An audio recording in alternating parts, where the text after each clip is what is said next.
और खबर ये है कि ईरान ने अपने पहाड़ों पर तैनात कर दी है फतेह 2 मिसाइल। देखिए जिस तरह की खबरें आई पिछले चंद दिनों के अंदर, और ऐसा माना जा रहा था कि कभी भी जो है अमेरिका की तरफ से हमला हो सकता है। इसी बीच ये तस्वीरें आई जो आपने भी देखी होगी, हमने वीडियो बना के आपको दिखाया था कि ईरान ने अपनी मिसाइल सिटीज से कई मिसाइलें निकाली और वो जो है अलग अलग पोजीशन पे तैनात की गई, जिसको लेकर ये कहा गया था कि करीब 2000 मिसाइल्स जो हैं वो मिसाइल सिटी से निकाल के ईरान ने तैनात कर दी हैं नई पोजीशंस पे। इस तरह की खबरें आई। ईरान ने भी इसको कंफर्म किया कि हाँ, हमने नई मिसाइल्स अपनी तैनात कर दी हैं और कई मिसाइल ऐसी हैं जो पहली बार जो है लॉन्च पैड तक पहुंचाई गई है।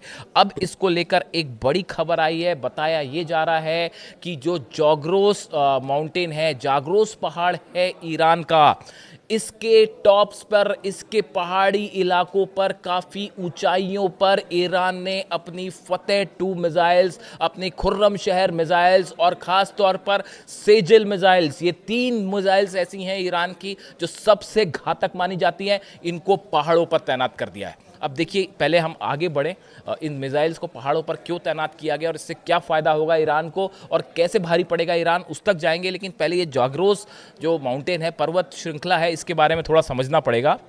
जो जाग्रोस पहाड़ हैं ये ईरान के पश्चिमी बॉर्डर पर हैं, जो इराक और तुर्की से लगते हैं, जो इसे मिसाइल और सैन्य साजो सामान छिपाने के लिए और लॉन्च करने के लिए एक आदर्श स्थान बनाते हैं। जो मिसाइल डिफेंस एक्सपर्ट्स हैं वो ये बता रहे हैं कि ये जो जाग्रोस माउंटेन्स हैं ये ईरान के पश्चिमी भाग में हैं और पश्चिमी भाग में इराक और तुर्की का जो बॉर्डर है वो इससे लगता है। आप देखिए, मैं बार बार इस बात को फोकस कर रहा था कि जो इराक का बॉर्डर है वो इराक के बॉर्डर से कई बार ऐसा हुआ कि अमेरिकी जेट्स ने अंदर बहुत करीब तक आए ईरान के बॉर्डर पे, लेकिन वापस लौट गए।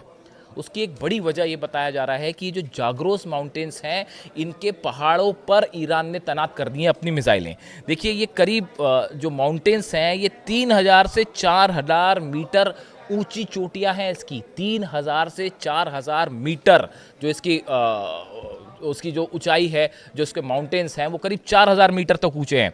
और सबसे खास बात यह है कि इस पर अगर आप मिसाइल्स को तैनात कर दें, लॉन्च पैड्स पे अगर यहाँ लॉन्च पैड बना के मिसाइल्स तैनात कर दें, तो सामने वाला देश कभी पता ही नहीं लगा पाएगा कि मिसाइल्स कहाँ से फायर हुई।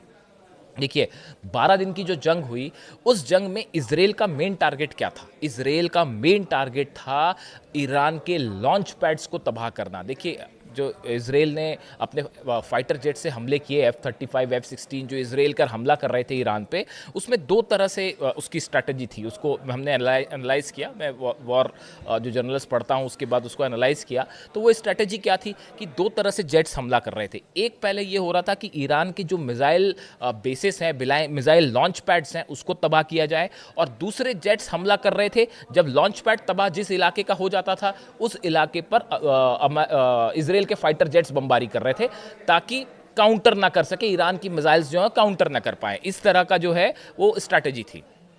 करीब 500 ऐसे लॉन्च पैड्स थे जिसको 300 से 500 जिसको टारगेट किया था इजराइल ने। ये सब के सब पहले ठीक किए गए, और ठीक ही नहीं किए गए, बताया जा रहा है कि एक्स्ट्रा 250 से 300 नए लॉन्च पैड्स तैयार कर लिए गए। यानी आप समझिए कम से कम 800 लॉन्च पैड्स ऐसे हैं जो अब टोटल ईरान ने तैयार किए, और उसमें जो नए लॉन्च पैड्स हैं वो ये जाग्रोस जो माउंटेन्स हैं इसमें तैनात की, इसमें बनाए गए हैं। अब देखिए, ये जाग्रोस माउंटेन मैंने आपको बताया 3000 से 4000 मीटर इसकी हाइट है।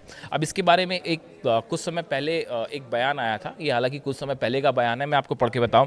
The Islamic revolutionary guard corps has built extensive missile cities deep underground to survive air strikes. ये जो जाग्रोस माउंटेन्स हैं इसके नीचे ही ईरान ने अपनी कई मिसाइल सिटीज बना रखी है। 1-2 नहीं, वो जो आप वीडियो देखते हैं मिसाइल सिटी का, आपको क्या लगता है कि बस वो 1 या 2 मिसाइल सिटी है ईरान के पास? इस जाग्रोस माउंटेन श्रृंखला के नीचे, इन माउंटेन्स के नीचे कई मिसाइल सिटीज हैं जिसमें कई इलाकों में अपनी मिसाइल्स हैं।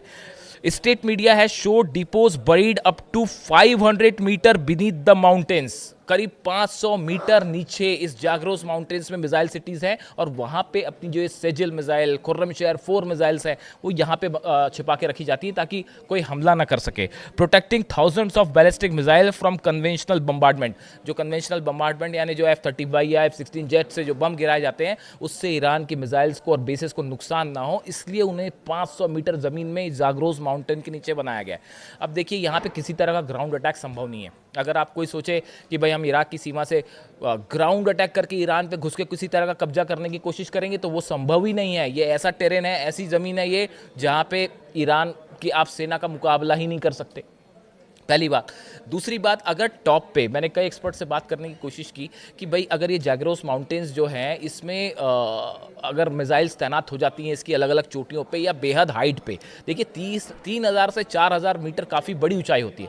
वहाँ से जब आप अगर मिसाइल लॉन्च करेंगे तो दो चीज़ें, पहली चीज़ सामने वाला देश जो है वो आपकी मिसाइल्स को लोकेट नहीं कर पाएगा। अगर आपने अपने S-400 डिफेंस सिस्टम इन पहाड़ों पर लगा दिए तो देखिए जो हमले फाइटर जेट्स इराक से एंटर करने की कोशिश करेंगे, F-35 हो, F-16 हो, वो सब के सब खतरे में, सब के सब खतरे में। अगर आपने पहाड़ों पे लगा दिया, ऊंचाइयों पर S-400 लगा दिया और आपको दुश्मन देश उसकी लोकेशन ही नहीं पता कर पाएगा, पहाड़ों में दर्रे ऐसे हैं, खाई ऐसी है कि आप उसको लोकेट ही नहीं कर पाएंगे और सीधा टारगेट S-400 का F-35 F-16 जेट्स। तो इसलिए पहली बात तो ये कि डिफेंस सिस्टम जो है वो ईरान का अपर हैंड हो जाता है अगर इस पर लगा दिया जाए। दूसरा, इससे मिसाइल्स अगर फतेह 2 या सेजिल जैसी मिसाइल्स फायर की जाएँ तो अमेरिकन बेसिस को टारगेट करना और आसान हो जाएगा और वो ज़्यादा डेडली अटैक कर पाएंगी। इसीलिए ये मान के चल रहे हैं एक्सपर्ट की जो जागरोस माउंटेन्स हैं इस पे पहाड़ों पर मिसाइल तैनात करना, इस पे जो है डिफेंस सिस्टम्स की मिसाइल्स तैनात करना, ये एक स्ट्रैटेजिक मूव है जिसने ईरान पर हमले को बेहद मुश्किल कर दिया है। शायद यही वजह है कि एयरक्राफ्ट करियर अब्राहम लिंकन आया और ये भी इस तरह की खबरें आई कि इस बार अगर अमेरिका अटैक करता है तो वो सबमरीन से हो सकता है और टॉमहॉक मिसाइल्स जो हैं उससे अटैक हो सकता है बजाय जॉर्डन से एयर स्ट्राइक करने के या अल उदैद बेस से या इराक के किसी बेस से अटैक करने के। तो यही वजह है कि इस बार ये खबरें आई कि नेवी से अटैक हो सकता है। तो देखिए इसी बीच अब ये खबरें आना कि ईरान ने अपनी मिसाइल्स को इस माउंटेन्स पर तैनात कर दिया है, ये एक बड़ी चुनौती साबित हो सकता है न सिर्फ अमेरिका के लिए बल्कि इजराइल के लिए भी। और अगर नए लॉन्च पैड्स तैयार हैं जैसी कि खबरें हैं तो इस बार ईरान का पलटवार ज़बरदस्त होगा। इससे जुड़ा जो भी अपडेट होगा मैं आप तक पहुँचाऊँगा। Thank you so much.